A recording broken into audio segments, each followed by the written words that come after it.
Jadi perasaan malu kita kepada Allah harus benar-benar malu.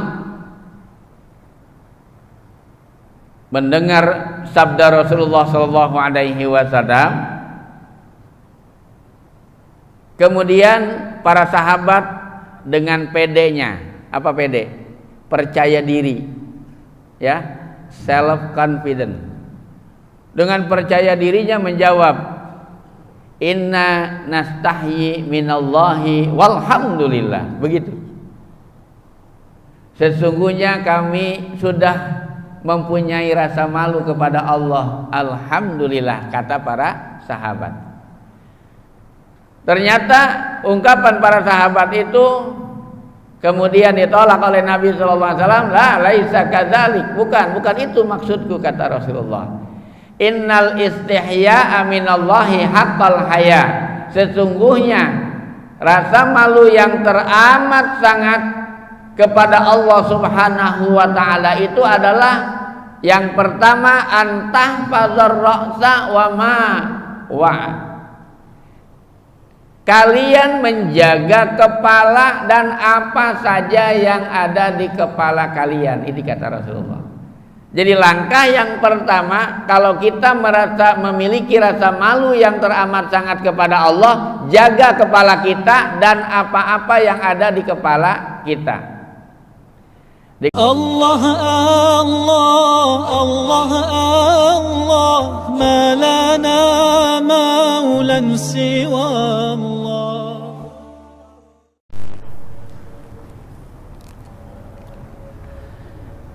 Bismillahirrahmanirrahim. Assalamualaikum warahmatullahi wabarakatuh.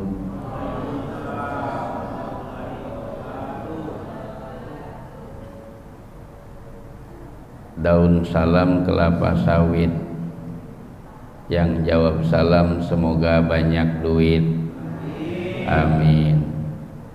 Daun salam daun kentang, yang jawab salam semoga kebayar hutang, amin. Yang aminnya paling gede, itu gede hutangnya itu.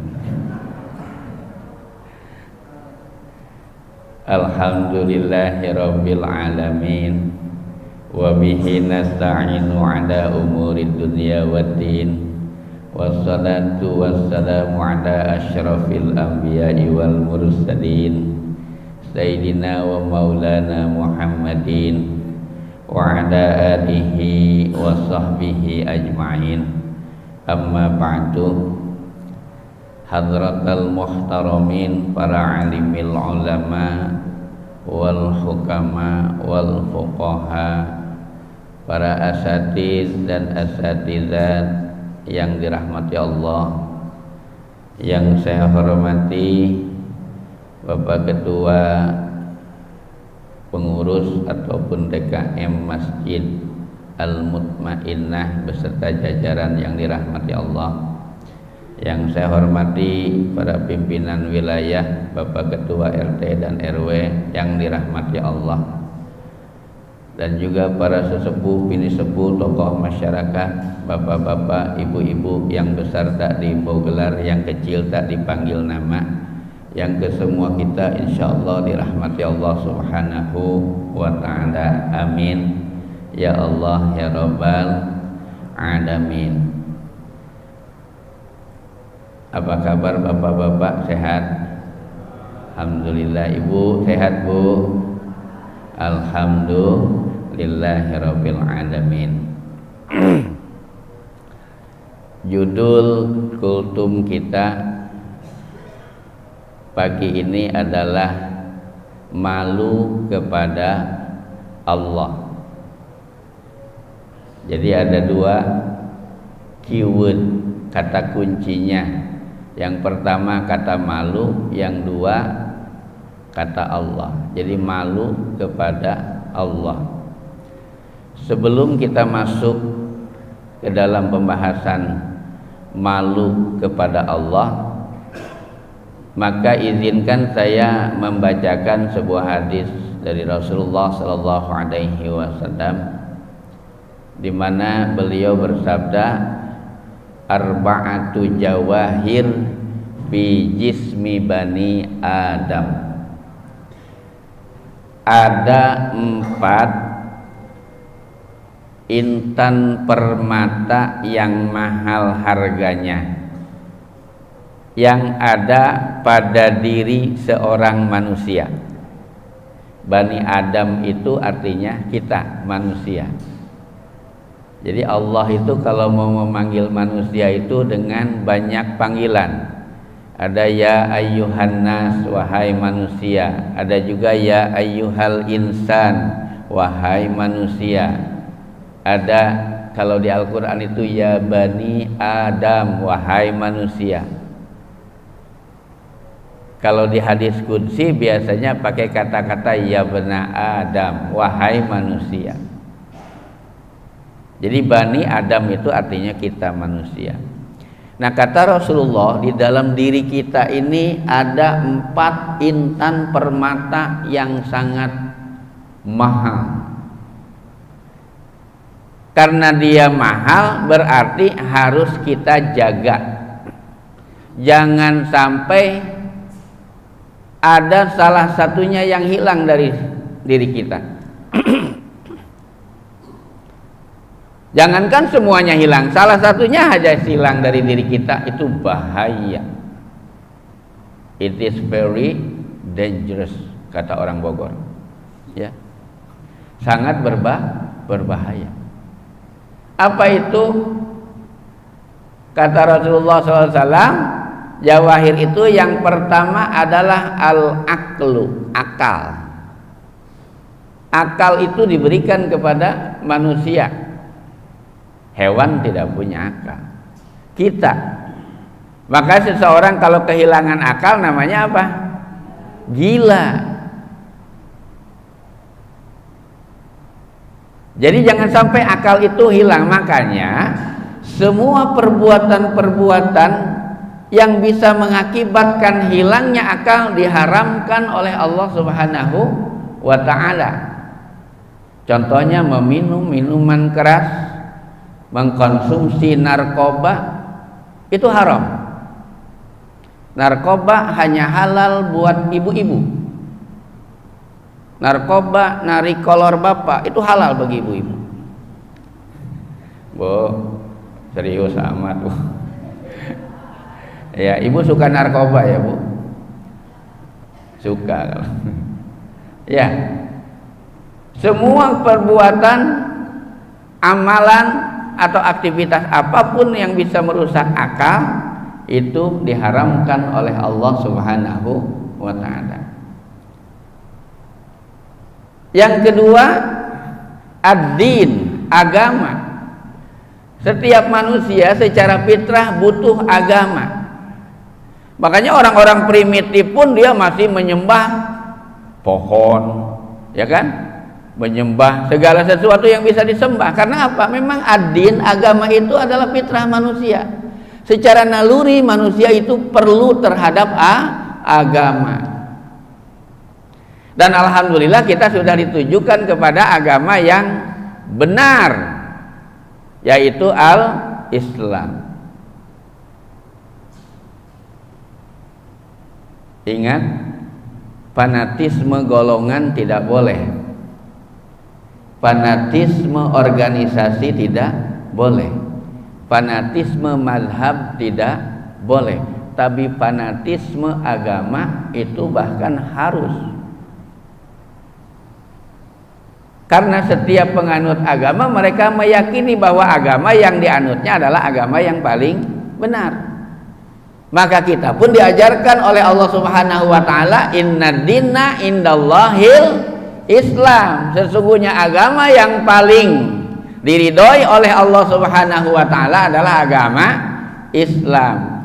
Bahkan diancam oleh Allah orang yang memilih agama selain Islam. Kata Allah, wa may yabtaghi ghairal islam dinan fala yuqbala minhu wa huwa fil akhirati minal khasirin. Barang siapa yang memilih agama selain agama Islam, fala yuqbala minhu, maka agamanya tidak diterima oleh Allah Subhanahu wa ta'ala, wa huwa fil akhirati minal khasirin, dia di akhirat nanti termasuk golongan orang-orang yang rugi.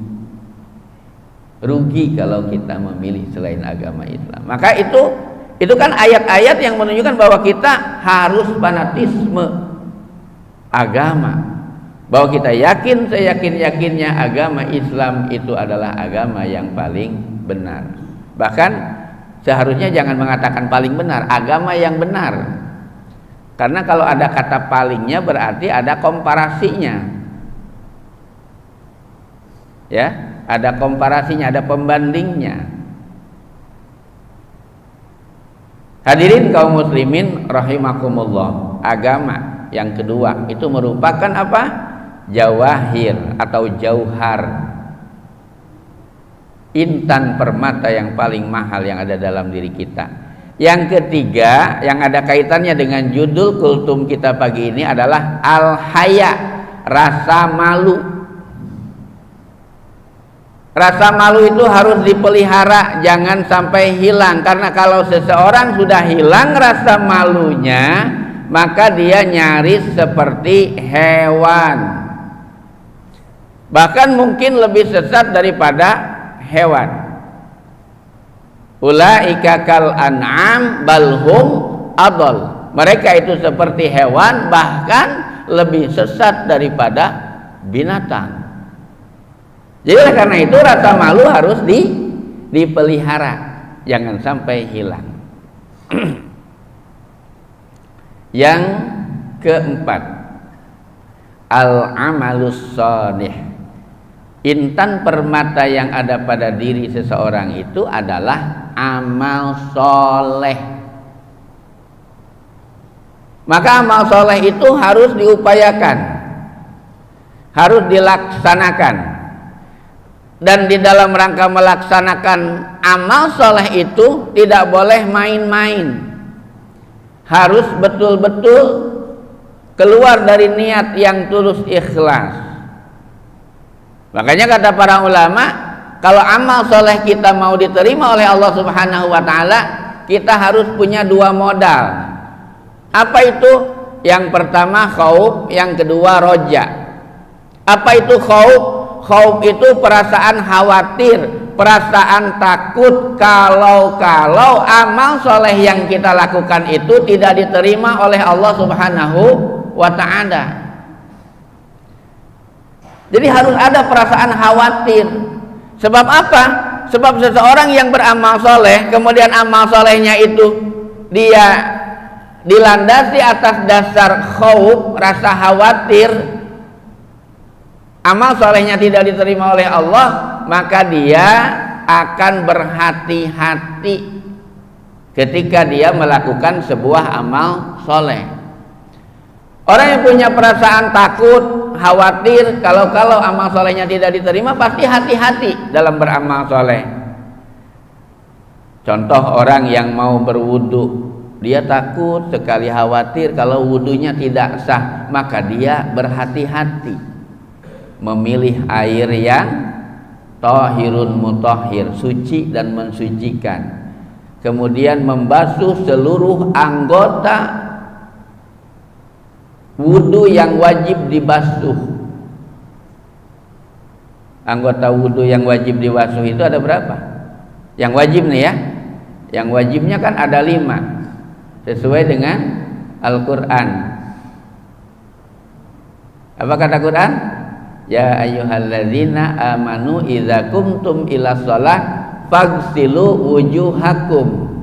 Yang pertama, basuh wajah kamu. Wa aydiyakum ilal marafiq, yang kedua tangan sampai siku. Wamsahu biru'usikum, ya.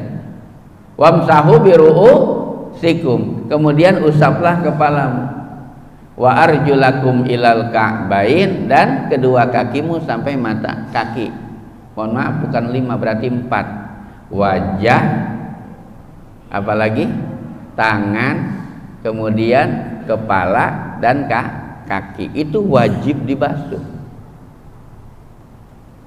Adapun istinsyak, menghirup air ke dalam hidung berkumur-kumur, kemudian mencuci tangan sebelum wudu itu, kalau orang Sunda bilang kokocok ya. Nah, itu sunnah saja. Tapi yang wajibnya 4 tadi. Nah, orang yang punya perasaan khauf, maka dia akan berhati-hati jangan sampai ini tidak terbasuh. Kalaupun terbasuh, dia akan melebihi batas-batasnya itu. Kalau siku lebihkan, supaya apa? Supaya yakin bahwa semua anggota badannya terbasuh. Kemudian dia sholat. Orang yang sholat kemudian dia punya perasaan khauf, khawatir, maka sholatnya juga akan hati-hati.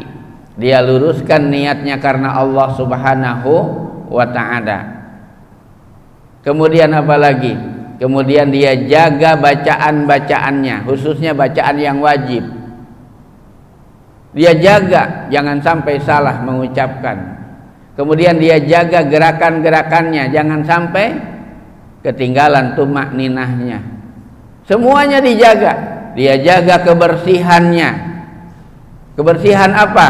Pertama, kebersihan badannya dari hadas kecil dan besar. Yang kedua, kebersihan pakaiannya. Yang ketiga, kebersihan tempatnya. Dijaga semua. Itu kalau orang yang beribadah dilandasi atas dasar perasaan khauf, rasa takut dan khawatir kalau ibadahnya tidak diterima oleh Allah Subhanahu wa ta'ala. Yang kedua, roja. Apa itu roja? Roja itu berharap penuh. Jadi seseorang yang beribadah dia harus berharap penuh kepada Allah Subhanahu wa ta'ala. Ya Allah, sejelek apapun kualitas ibadah saya, tolong terima ya Allah. Makanya kita tidak boleh mengatakan begini, pokoknya saya sholat, perkara diterima atau tidak oleh Allah, diterima syukur, enggak ya udah, enggak boleh seperti itu. Harus ada perasaan berharap penuh kepada Allah bahwa amal soleh yang kita lakukan itu diterima oleh Allah Subhanahu wa ta'ala. Bahkan kata para ulama ahli tasawuf, harus memunculkan sifat yakin kalau ibadah saya itu pasti diterima oleh Allah Subhanahu wa ta'ala. Dari mana munculnya keyakinan itu? Dari wudu yang benar, dari sholat yang benar, baik gerakannya, ucapannya dan lain sebagainya. Makanya amal soleh yang diterima oleh Allah itu al-amalu bitanzil, amal soleh yang didasarkan atas petunjuk wahyu yang diturunkan oleh Allah Subhanahu wa ta'ala. Maksudnya amal soleh yang kita lakukan itu harus berdasarkan petunjuk Allah, petunjuk Rasulullah dan petunjuk para ulama. Tidak boleh kita ngarang-ngarang ibadah, memodifikasi ibadah, nggak boleh. Harusnya kita ibadah itu harus berdasarkan at-tanzil. Apa itu at-tanzil? Sesuatu yang diturunkan oleh Allah Subhanahu wa ta'ala berupa wahyu. Jadi harus yakin betul. Itulah sebabnya kata Allah, "U'bud rabbaka hatta ya'tiyakal yakin." Sembahlah Allah, beribadahlah kalian kepada Allah hatta ya'tiyakal yakin, sampai muncul di dalam dadamu, di dalam hatimu keyakinan. Yakin kepada Allah dan yakin juga bahwa ibadah yang kita lakukan itu diterima oleh Allah Subhanahu wa ta'ala. Ya.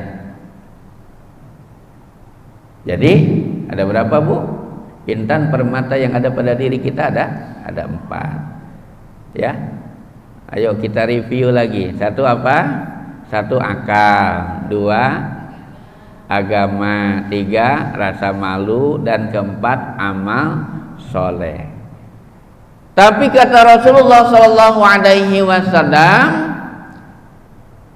4 intan permata yang ada pada diri manusia itu bisa yuzilluha bi arba'ati asya'a, kata Rasul.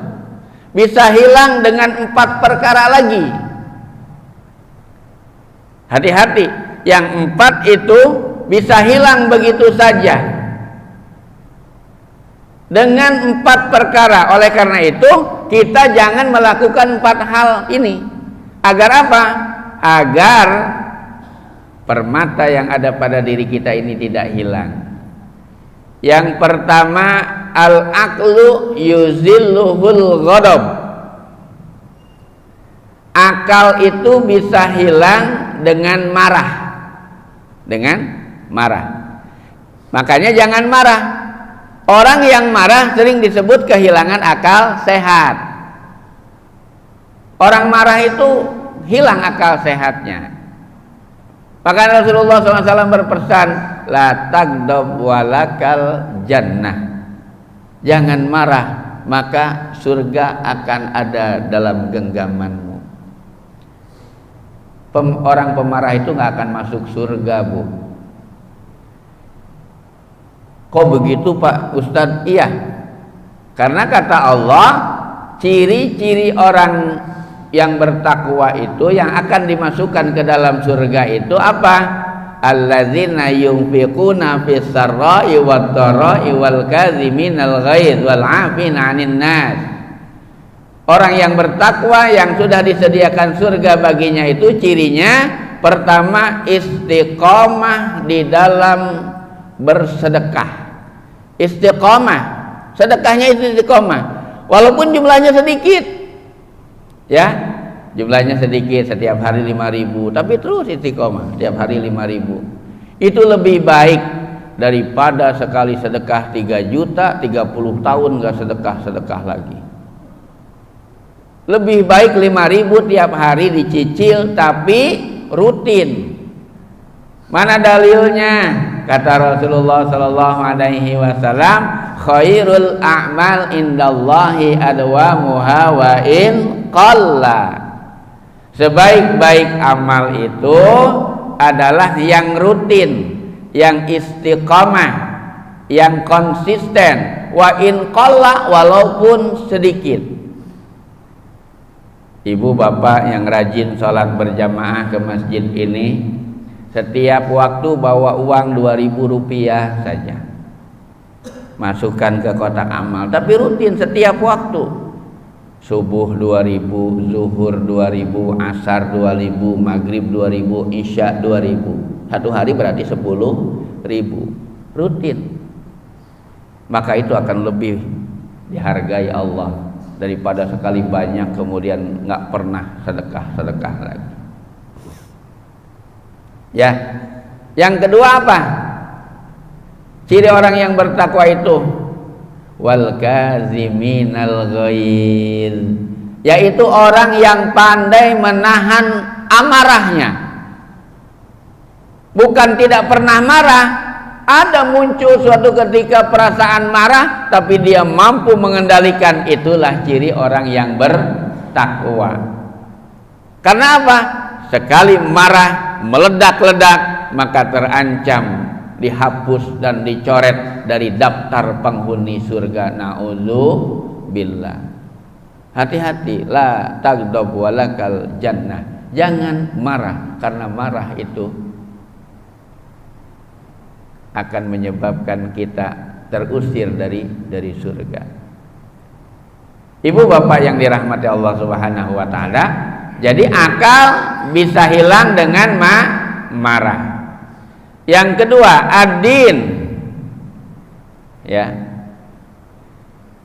Agama, dengan apa dia bisa hilang? Yuziluhul hasad. Agama itu bisa hilang dengan hasad. Apa itu hasad? Hasad itu lebih buruk daripada iri. Kalau iri itu masih lumayan mending lah. Iri, misalkan ya, kita melihat ada tetangga kita mendapatkan nikmat, kita iri ingin mendapatkan nikmat itu masih mending. Tapi kalau hasud itu bukan hanya sekedar menginginkan nikmat yang diperoleh oleh orang lain, tapi dia melakukan satu upaya untuk supaya caranya bagaimana nikmat itu pindah kepada dirinya, atau kalau tidak pindah kepada dirinya, nikmat yang diterima oleh orang itu hilang dari diri dia. Itu hasud namanya. Ya. Jadi jangan hasud. Jangan jadi manusia SMS. Senang melihat orang susah, susah melihat orang senang. Hati-hati. Ya. Tetangga beli kipas angin, kita yang muter. Harusnya kan kipas anginnya yang muter ya. Tetangga beli kompor, kita yang kepanasan. Tetangga beli kulkas, kita yang kedinginan. Tetangga beli mobil, kita yang naik ambulan. Kan bahaya itu kalau udah begitu, ya.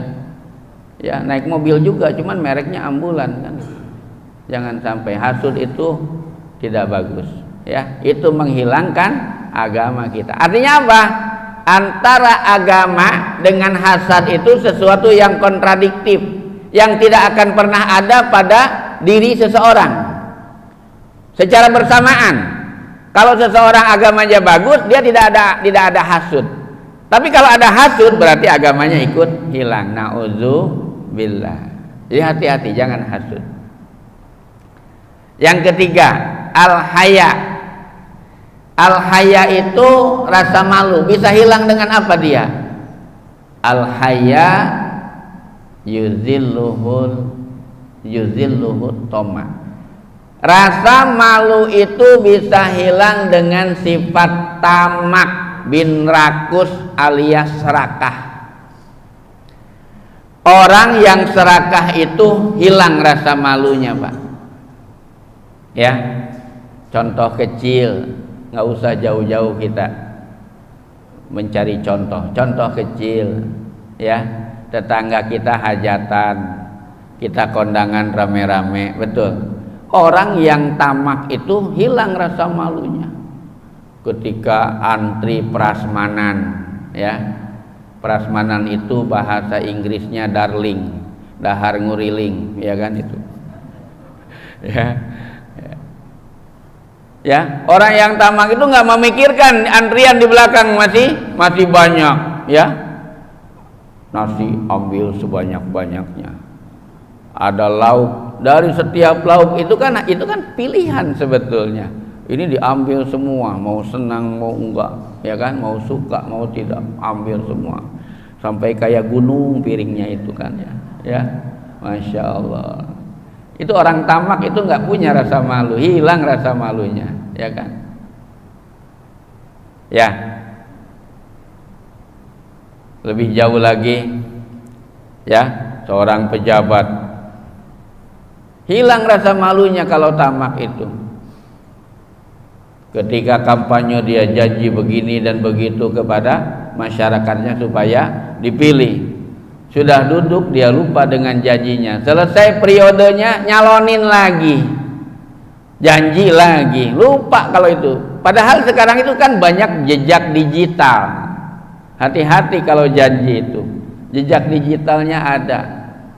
Sehingga orang muak, ya, janji yang kemarin aja belum dipenuhi, sekarang udah mau nyalonin lagi dan lain sebagainya. Orang tamak itu dia hilang rasa malunya. Yang terakhir, al-amalus shalih. Amal soleh. Amal soleh bisa hilang dengan apa? Kata Rasulullah, al-amalus shalih yuzilluhul ghibah. Amal soleh itu bisa hilang dengan apa? Dengan ghibah. Tahu ghibah, Bu? Ghibah itu artinya ngomongin orang. Ghibah itu artinya menceritakan keburukan orang. Untuk supaya kita terhindar dari penyakit ghibah ini, kita harus tahu substansi ghibah itu apa.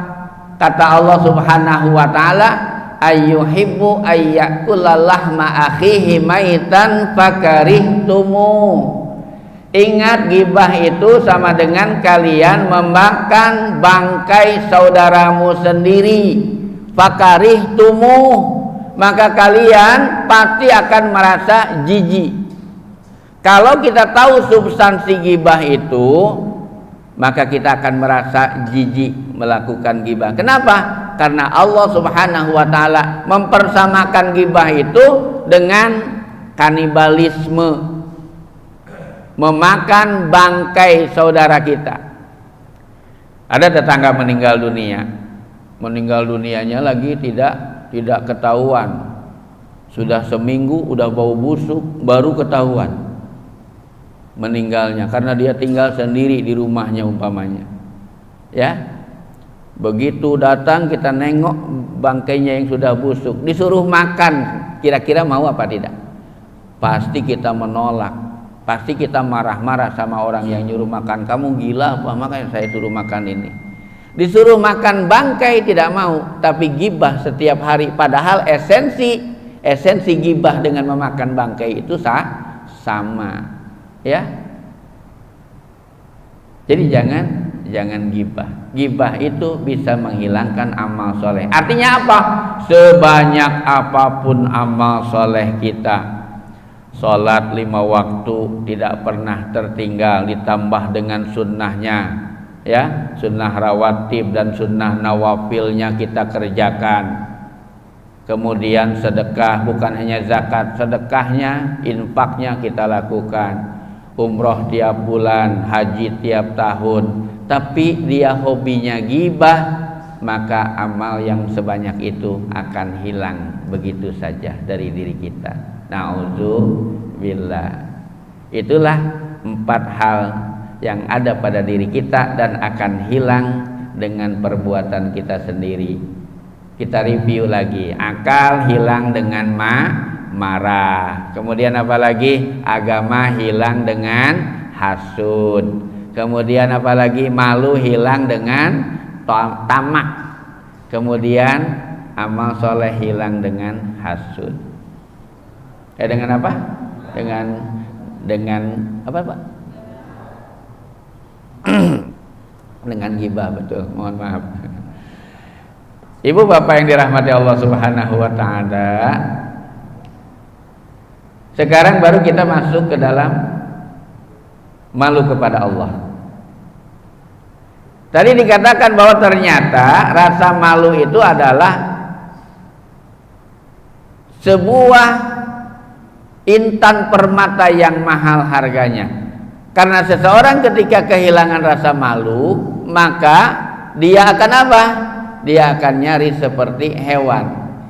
Hilang identitas kemanusiaannya ketika seorang manusia hilang rasa malunya. Hilang.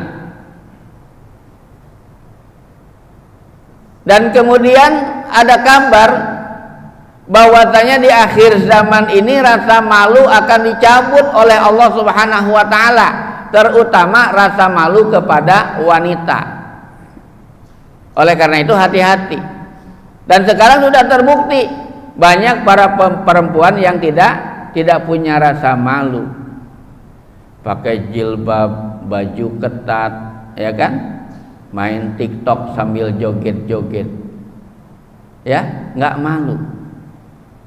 Masih mending kalau pakai kerudung, pakai jilbab walaupun bajunya ketat. Ada yang setengah telanjang, nauzubillah, summa nauzubillah. Ya, setengah telanjang main TikTok, joget-joget. Hilang rasa malu. Menutup aurat itu adalah kewajiban, tapi sekarang banyak perempuan yang dia dengan rela auratnya diumbar. Nauzubillah. Makanya ada pepatah mengatakan, dulu orang-orang dulu kalau mau melihat aurat perempuan itu perjuangannya berat. Harus ngintip, harus ngendap-ngendap, ya, gitu. Baru bisa melihat aurat perempuan. Sekarang tidak perlu. Nauzubillah. Jadi pelihara rasa malu itu. Nah, rasa malu itu diimplementasikan kepada, pertama, malu kepada Allah. Yang kedua, malu kepada Rasulullah. Yang ketiga, malu kepada sesama manusia. Yang ketiga, yang keempat, malu kepada alam semesta, termasuk malu kepada hewan, malu kepada tumbuhan, malu kepada seluruh alam semesta. Di alam semesta ini kan makhluk bukan kita aja, ada malaikat, betul ya. Nah itulah implementasi malu itu harus seperti itu. Yang paling tinggi derajatnya itu malu kepada Allah Subhanahu wa taala. Karena keterbatasan waktu, maka kita akan bahas saja malu kepada Allah Subhanahu wa taala. Ya. Nanti malu-malu kepada yang lain ibu bisa tanya ke ustadz yang lain. Ya, atau ke para ulama. Rasa malu kepada Allah Subhanahu wa taala. Ada sebuah hadis dari Rasulullah sallallahu alaihi wasallam. Suatu hari ketika beliau berkumpul dengan para sahabat, lalu beliau bersabda, "Istahyu minallahi haqqal haya." Hendaklah kalian, kata Rasulullah sallallahu alaihi wasallam, memiliki rasa malu dengan sebenar-benarnya malu. Ada kata haqqa di depannya. Sama ketika Allah menyuruh kita bertakwa, ada kalimat haqqa tuqatih, dengan sebenar-benarnya takwa. Nah Rasulullah juga ketika menyuruh malu kepada Allah, itu ada kalimat haqqa di depannya itu. Istahyu minallahi haqqal haya. Malulah kalian kepada Allah dengan sebenar-benarnya malu. Jadi bukan malu yang pura-pura, bukan malu yang bohong-bohongan. Ini benar-benar malu kepada Allah Subhanahu wa taala. Siapa yang sudah mempunyai sifat malu kepada Allah, itu adalah Rasulullah sallallahu alaihi wasallam.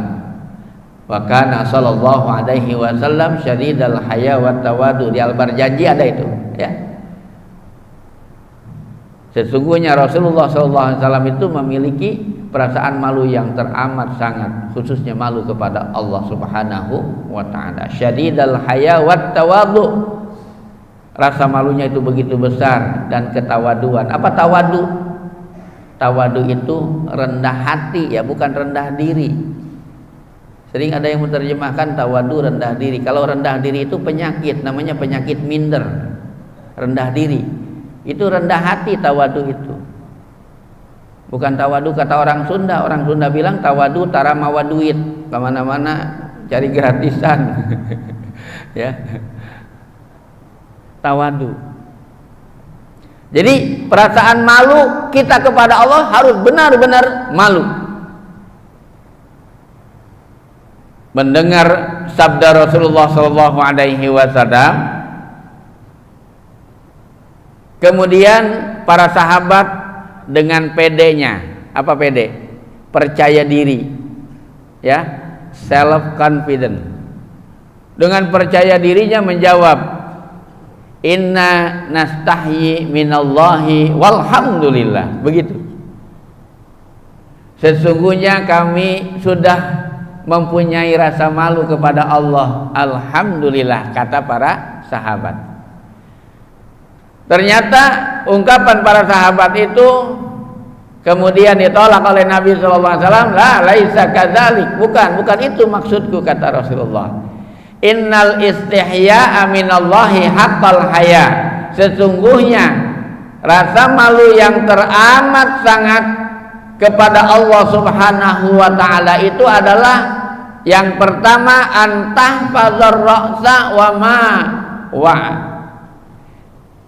Kalian menjaga kepala dan apa saja yang ada di kepala kalian. Ini kata Rasulullah. Jadi langkah yang pertama, kalau kita merasa memiliki rasa malu yang teramat sangat kepada Allah, jaga kepala kita dan apa-apa yang ada di kepala kita. Di kepala kita itu ada bolong-bolong. Di sekujur tubuh kita ada lubang-lubang. Betul. Lubangnya jumlahnya 9. Kalau tidak percaya kita hitung bareng-bareng. Ya. Lubang mata berapa? 2. Lubang telinga berapa? 2. Berapa jadinya? 4. Lubang hidung berapa? 2. Jadi 6. Lubang mulut berapa? 1. jadi 7. Yang ada di kepala ini ada 7 lubang. 2 lagi berada di bawah. Ya, saya tahu tempatnya tapi lupa namanya. Nggak usah disebut. Lupa saya namanya. Ya. Nah, semakin besar lubang itu, maka semakin besar potensi untuk bermaksiat kepada Allah Subhanahu wa taala. Yang kecil tuh lubang telinga, potensi maksiatnya ada tapi kecil. Hidung juga kecil, potensi maksiatnya juga kecil. Mata semakin besar, berarti potensi maksiatnya lebih besar. Yang paling besar apa? Nih, mulut. Maksiatnya ini luar biasa. Karena di mulut itu ada lidah yang tak bertulang. Ini yang hobi maksiat. Ghibah, memfitnah, apalagi, ya kan? Mencaci maki orang, menghina orang, ini maksiatnya. Jadi kata Rasulullah, kalau memang kamu merasa malu kepada Allah, jaga itu. Jaga seluruh panca indera yang ada di dalam diri kita, khususnya yang ada di kepala. Jaga mata untuk tidak melihat sesuatu yang dimurkai Allah. Jaga telinga untuk tidak mendengarkan sesuatu yang dimurkai Allah. Jaga hidung untuk menghirup ataupun mencium sesuatu yang diharamkan Allah. Jaga mulut. Nah, mulut ini penjagaannya harus lebih ketat. Sebab apa? Pertama, di mulut ini ada lidah. Lidah inilah yang maksiatnya paling banyak. Ya, makanya ada pepatah mulutmu harimaumu. Sekarang pepatah itu sudah bergeser menjadi apa? Jari jemarimu adalah harimaumu. Betul. Sekarang jari jemari. Di surat Yasin kan ada, ya. Al-yauma nakhtimu ala afwahihim wa tukallimuna aydihim wa tashhadu arjuluhum bima kanu yaksibun. Pada hari ini kami kunci mulut mereka. Kemudian berbicara tangan-tangan mereka. Dulu saya sempat bingung bagaimana tangan itu berbicara nanti di akhirat. Ya kan? Ternyata belum sampai ke akhirat saja sudah dibuktikan oleh Allah Subhanahu wa taala bahwa tangan ini bisa bicara. Ya, melalui apa? Nih, melalui ini. Ya kan? Tangan kita yang berbicara. Jari jemari kita, ya. Ya. 5 huruf saja kita ketik. On lu, itu bisa bikin orang marah. Ya.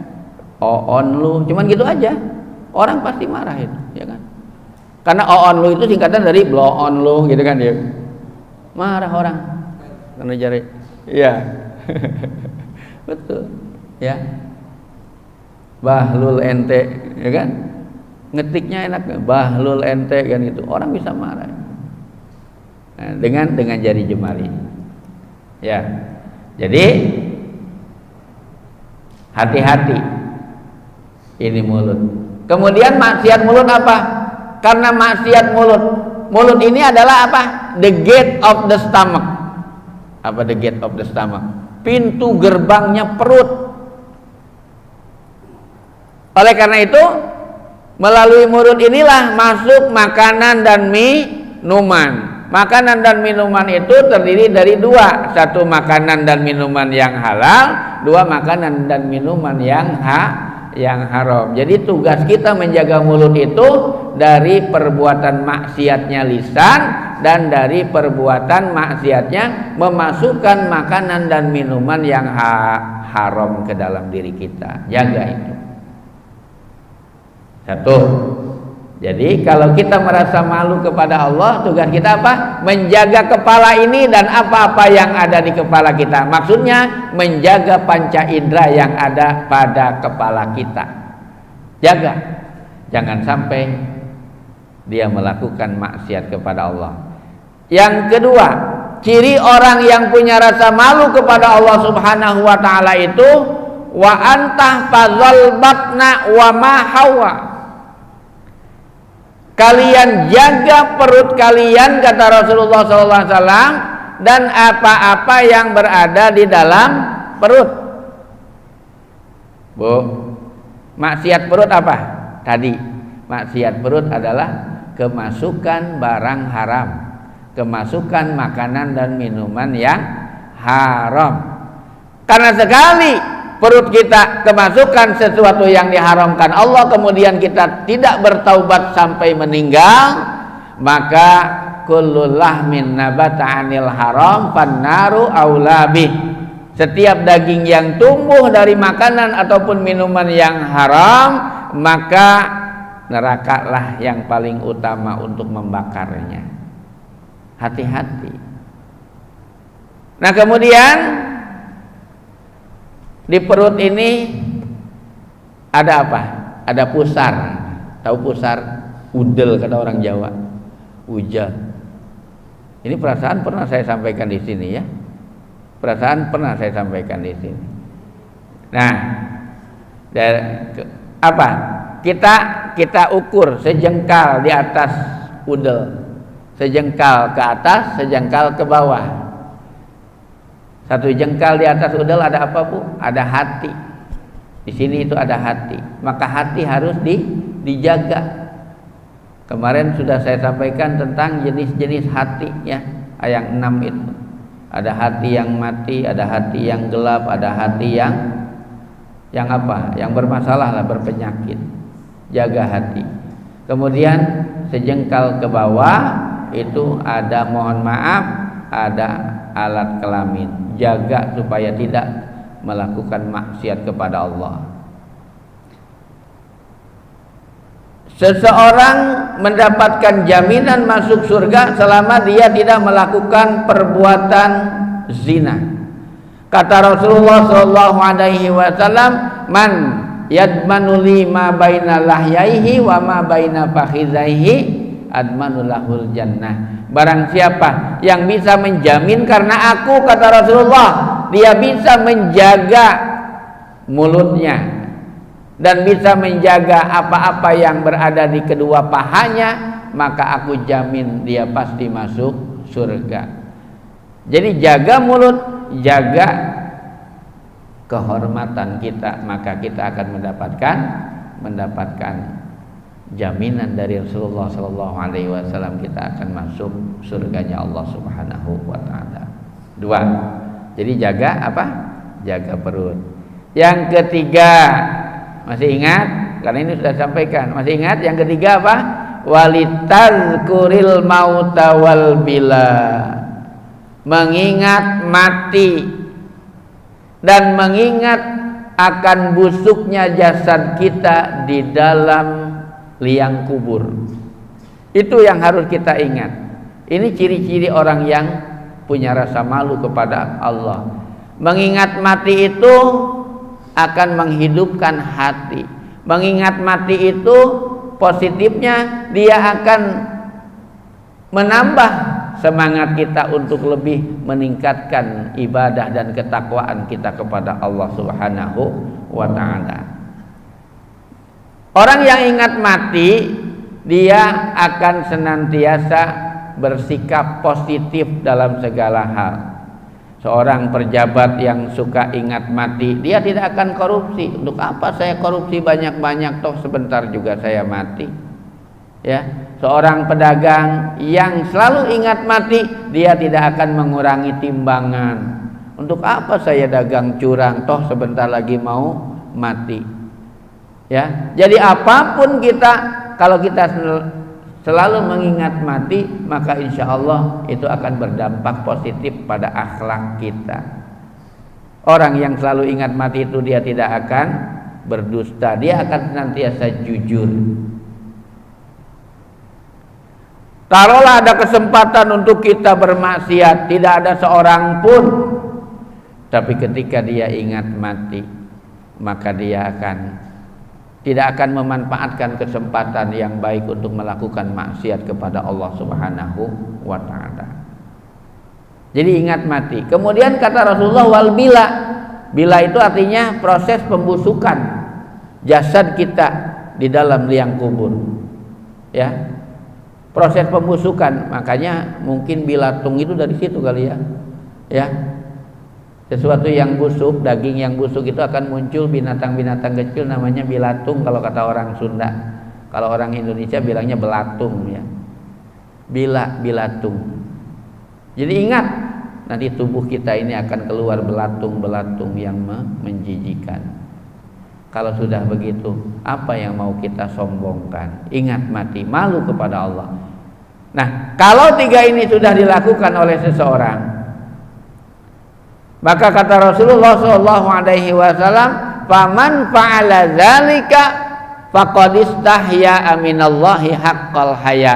Barang siapa yang melakukan ketiga hal tersebut, maka sungguh dia sudah memiliki rasa malu yang teramat sangat kepada Allah Subhanahu wa ta'ala. Jadi pelihara rasa malu itu dengan cara apa tadi? Menjaga panca indera, menjaga perut, dan senantiasa mengingat kematian.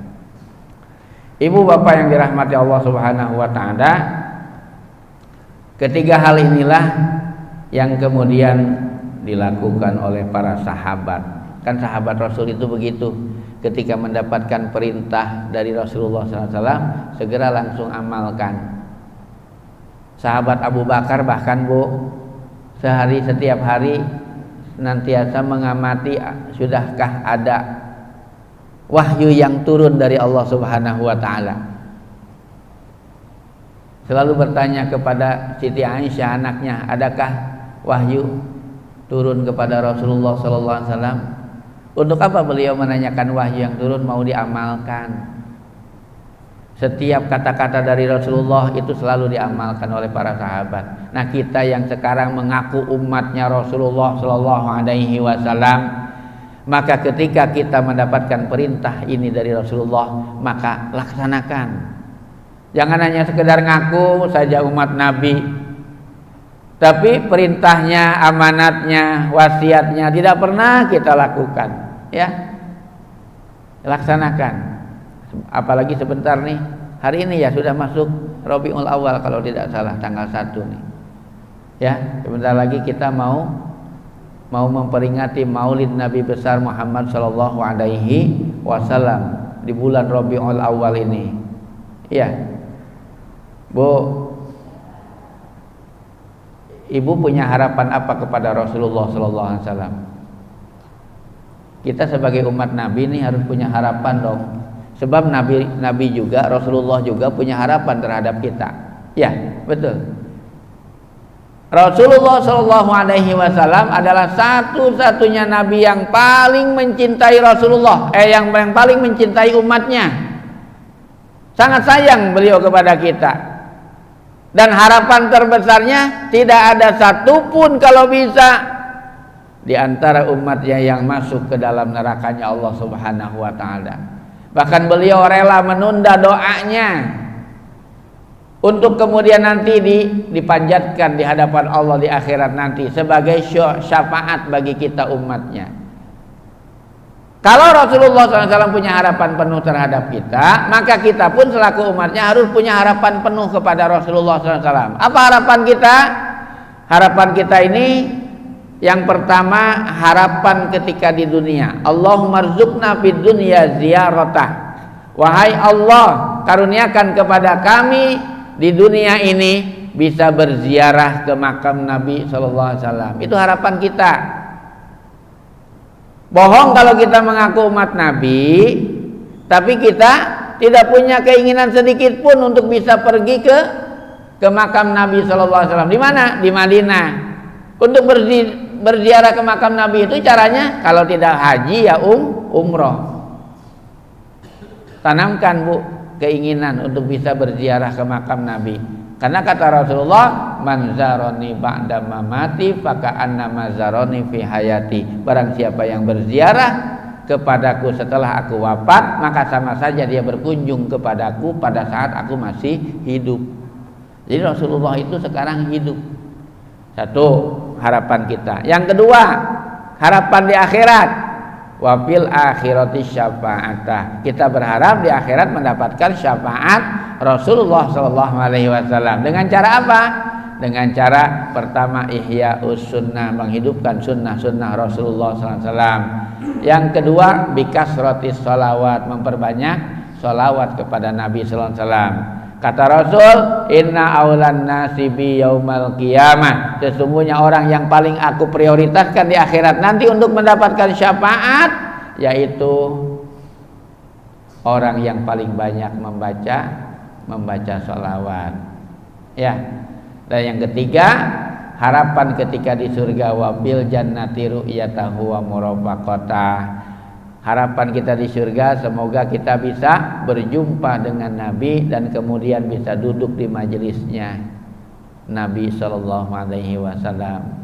Apa yang harus kita lakukan kalau kita ingin ketemu Nabi di dalam surga?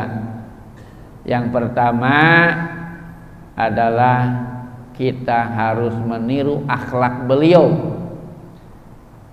Inna min ahabbikum ilayya wa aqrabakum minni majlisan yaumal qiyamah ahsanakum akhlaqa. Sesungguhnya orang yang paling aku cintai dan orang yang paling dekat tempat duduknya di surga nanti dengan aku yaitu orang yang paling baik akhlaknya. Yang kedua, kalau kita ingin ketemu dengan Nabi yaitu perhatikan anak-anak yatim. Ini yang kemarin ini. Perhatikan anak-anak yatim.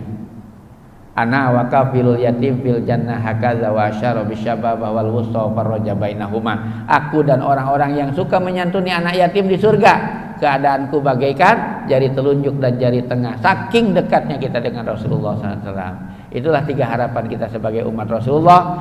Dan sebagai hamba Allah kita harus memiliki rasa malu kepada Allah dengan melakukan 3 hal tadi. Yang pertama, menjaga kepala, menjaga perut, dan mengingat mati.